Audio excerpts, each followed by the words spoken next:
हम लोगों ने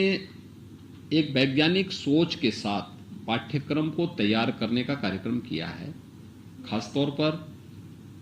वैज्ञानिक सोचिए कि जो अच्छा है, एनसीईआरटी ने मैथ्स है, साइंस है, कॉमर्स है, अन्य विषयों को लेकर के जो अपने यहाँ शोध किए थे उसको हम लोगों ने माध्यमिक शिक्षा की पाठ्यक्रम का हिस्सा बनाया।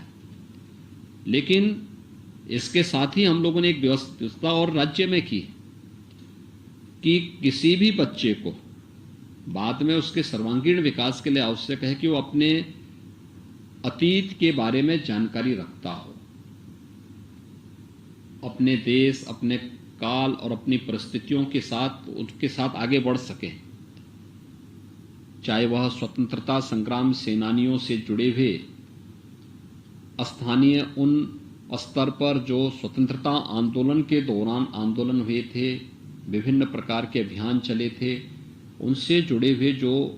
नायक हैं, उन राष्ट्र नायकों के प्रति भी सम्मान का भाव पैदा हो सके।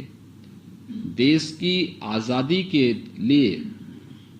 जिन महापुरुषों के नेतृत्व में पूरा अभियान चला था उनके बारे में, या विदेशी आक्रांताओं के खिलाफ जिन योद्धाओं ने समय समय पर देश को संगठित करके उस लड़ाई को आगे बढ़ाया उनके बारे में, या फिर हमारे ऐतिहासिक और पौराणिक व्यवस्था से जुड़े हुए उन दैवीय शक्तियों के बारे में भी जानकारी दी जाती है। मर्यादा पुरुषोत्तम भगवान श्री राम हो, भगवान श्री कृष्ण हो, या फिर